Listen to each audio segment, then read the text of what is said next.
Hey everyone, welcome back to my urban homestead. I have got 2 bricks of Coco Coir here, and I learned from multiple people, one person who was awesome enough to comment on my last video, that you really need to wash this and buffer it. I researched a bit more. Some Coco Coir is processed in fresh water. Usually that's the more expensive stuff. This was like super discount. I don't even know the brand name. Like it's unmarked bricks. And so a lot of times the less expensive ones are processed with salt water. That's one of the reasons why I'm going to rinse it out. The second reason is that it's got a lot of dust.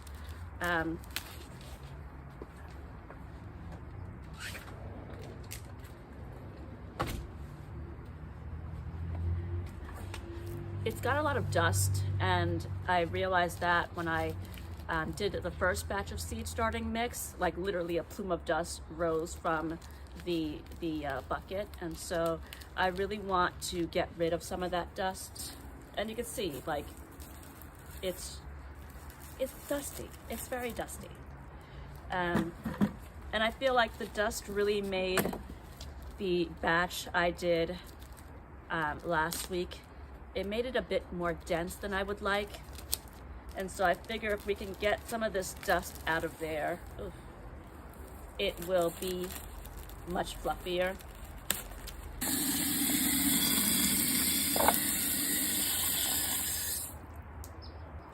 So step 1, this is just the washing process. Buffering is a little bit different. Once we strain this out, we are going to get it back in water with calcium and magnesium, so CalMag, and allow it to overnight sit in that mixture to absorb calcium and magnesium. I did a lot of research on that, and one of the reasons that you do it is the Coco Coir is going to absorb and be attracted to calcium and magnesium, and so once I start fertilizing my plants, it will steal the calcium and magnesium from the fertilizer, and the plants won't get it. And so to avoid that, we're just going to we're gonna like almost inoculate it with calcium and magnesium so that it's got what it wants. And when I put fertilizer in for the plants, it will go to the plants, and the Coco Coir won't steal it in a way. All right, we're gonna take this over and strain it.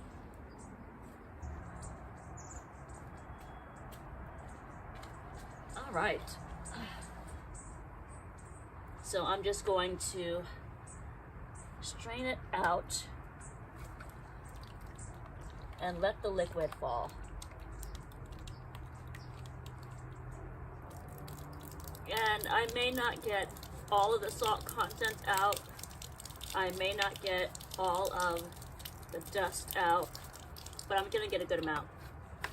It's definitely better than nothing, right?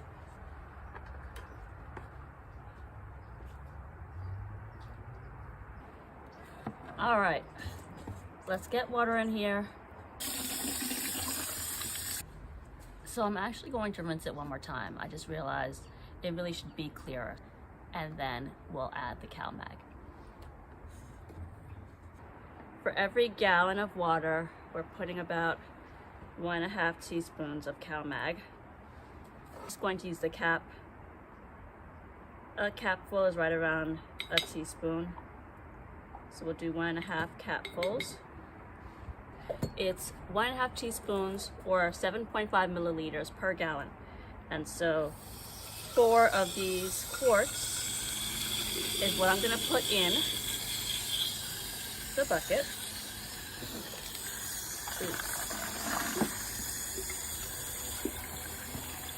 Well, that didn't go as planned.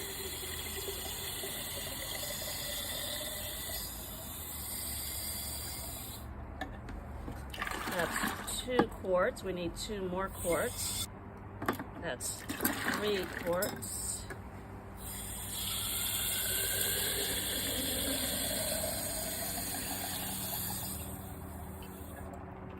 Four quarts. And I'm going to put a tad bit more CalMag because some spilled out. Tiny bit.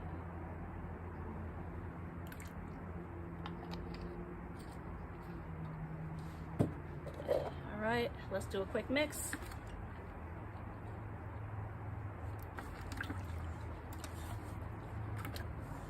And I'm mixing it to make sure that the Coco Coir doesn't stay in like a lump on the bottom, because I can feel it. That way it loosens up so that all of the fibers will get into contact with that cal mag. This will stay in here for 8 to 24 hours.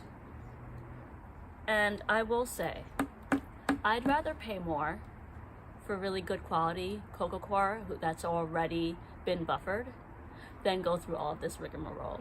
So I know for next year, I still have some, so it will take a while to get through it, but when I need to order more Coco Coir, I will make sure I pay for the premium because it's been washed in fresh water, so you don't have to rinse it through, and it's been buffered, and you don't have to do all of this. I am a firm believer, like I love saving money, but I'm a firm believer that it's worth it a lot of times to pay a little bit extra to do less work. This will stay here overnight. I'm gonna loosely put a lid on it so that nothing gets in it. And we'll be back tomorrow to rinse it out and continue in the process.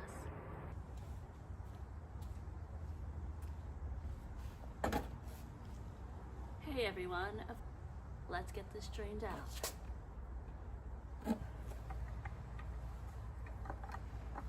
This is the last time I'm draining it. This is the cal mag solution.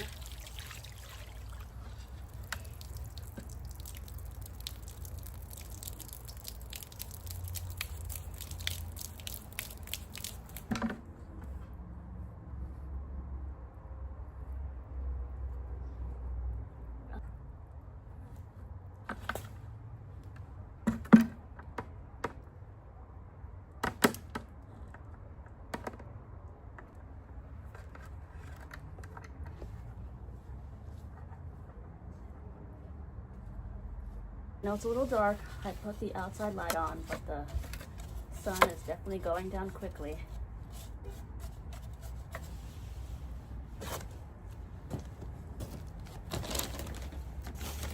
Now I'm adding the vermiculite. I'm going to go with a 2-to-1 ratio, 2 parts Coco Coir and 1 part vermiculite. I think that is enough. Always be careful when you're working with vermiculite because it does cause a cloud to rise up. It's quite dusty. You don't want to breathe that in. Let's move it over.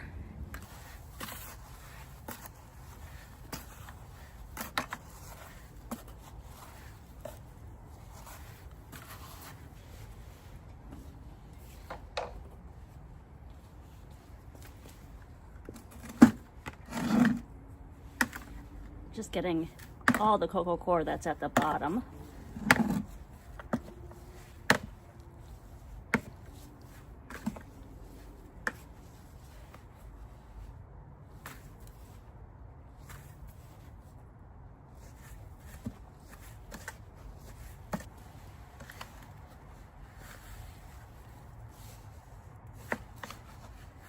There's still some unmixed Coco Coir at the very bottom.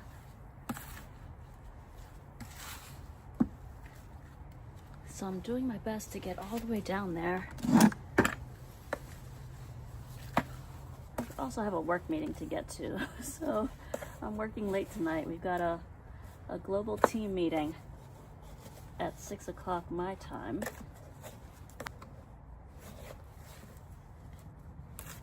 This is looking really good. It's looking way more fluffy. This looks really nice, y'all. I'm very happy about this. Consistency looks great. I think washing it and getting out some of that the dust, the fine dust that was kind of making it cakey, really has made a difference. It looks really, really good. I know, I'm sorry, the lighting is terrible.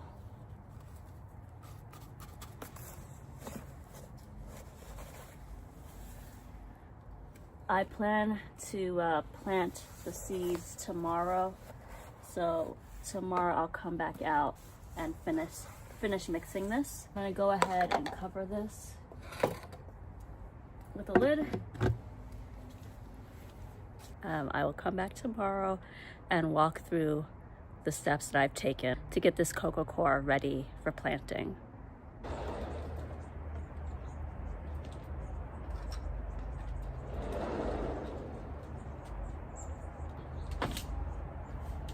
Hey everyone! It's been 2 days. This week got a little bit crazy. We're going to use our buffered seed starting mix to plant some seed. So just to review, I buffered the Coco Coir with some Cal Mag. I only showed it once, but I did it twice. So I buffered it the first time, Cal Mag with water, kept it overnight 24 hours, and I did it again, more Cal Mag and water for another 24 hours. So I did it 2 times, and then I mixed it with vermiculite. So the mix is ready to go, and we are going to fill our seed starting trays. It is looking really pretty. It's holding together, so it's good moisture, but I'm going to wet it a little bit more because you want to have at least a little bit of liquid coming out of it, and there is none. I'm going to get the hose and wet it down a little bit. So we've added some more water.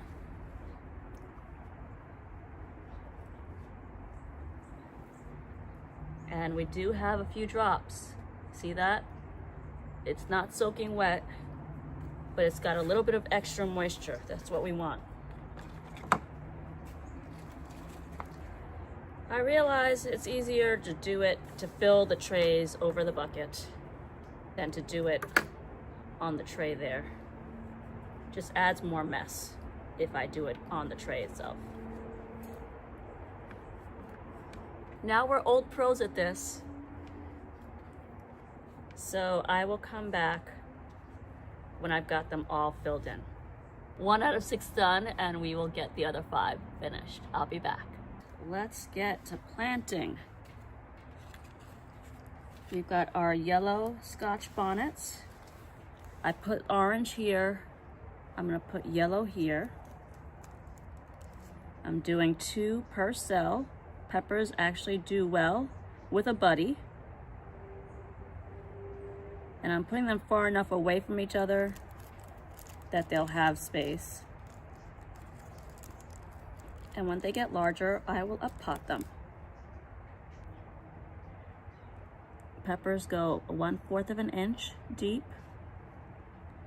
They are tropical plants. They love heat. So we're gonna put the grow light on, and we're going to put them on top of a heat mat. Let's do the bell peppers here. California Wonder Bell. We're gonna put 2 in each again.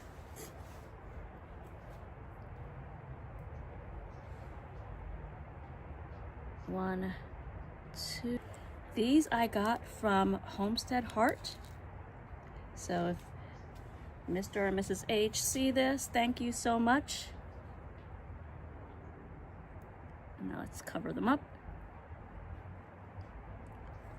1/4 of an inch is not very deep, so you don't have to make a hole.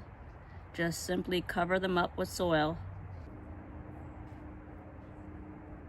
All right. We've got bell peppers. We've got hot peppers. Let's do tomatoes next. We've got Amish paste and Italian Roma.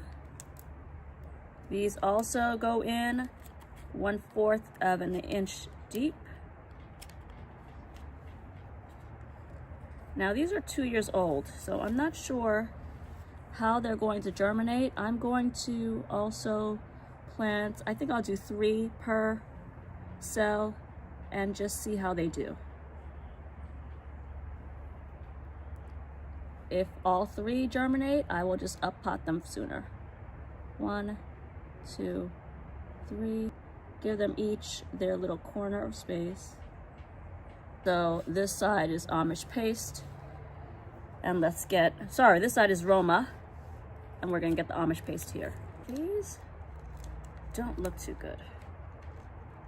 I don't think I got these from Homestead Heart because you can see there's no writing on them other than the name. And Mr. and Mrs. H are really great about giving directions. And these, look at the color compared to this. Do you see the difference? This is more cream and this is like a tan. I don't think these are good. I'm not even going to bother. They don't look good at all. So I will leave that row blank and I am going to go inside and find another tomato to put in there. Let's cover these.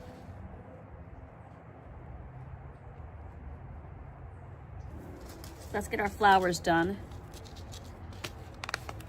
Calendula. These are the most bizarre looking things I've ever seen in my life. Look at that. They're the oddest looking seeds. Like, what in the world is that? So strange. So calendula goes down 1/2 inch, 1/4 to 1/2 inch deep. Darkness aids in germination. So we are not going to put it under grow lights. I'm going to use a tool here to make a little divot for the seeds. They're kind of big, so I'm only going to do 1 per. I bought these at the end of last year, so they should have a really high germination rate. And I got them from Botanical Garden. This is Racina is the type of calendula, and the Racina is best for medicinal purposes. So that's why I have it. We've got chamomile. Again, Homestead Heart. Now chamomile, you really just surface sow and cover with a tiny bit of soil. So I'm gonna put it in my hand because they are super tiny seeds. Very, very small. And I'm just going to lightly sprinkle them. So I realized I just went inside and I do not have any other tomato seeds. So I'm going to go ahead and plant the Roma on the opposite side as well. So we'll have a whole tray of tomatoes. Hopefully we'll have lots of extra tomatoes that I can give away. I am hoping in the summertime, my church has, we call them life groups, like just hangout groups. You could do activities, Bible studies, whatever. And I'm hoping to have a gardening life group. And so if I have extras, I could always use it for that. Great.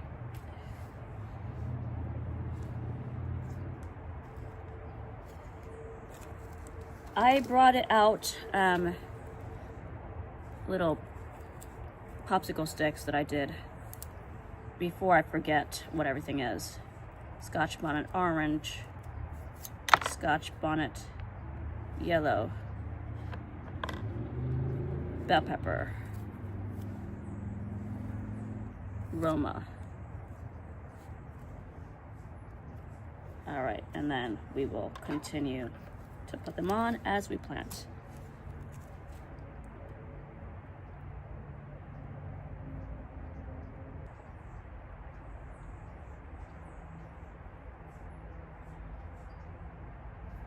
All right, now we have marigolds.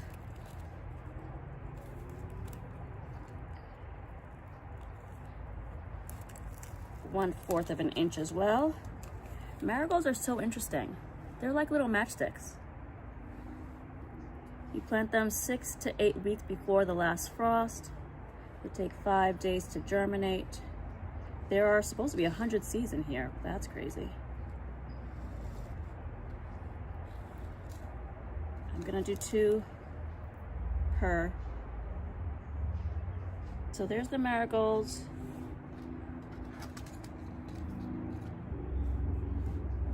Bell peppers, scotch bonnet, tomato, marigold, calendula. What's gonna be here?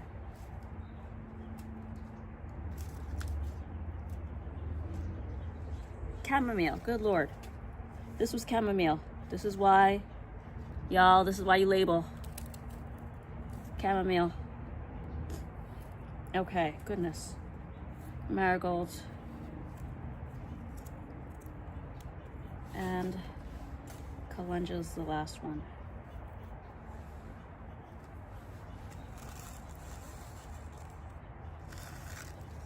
I'm going to take the biggest ones and plant those.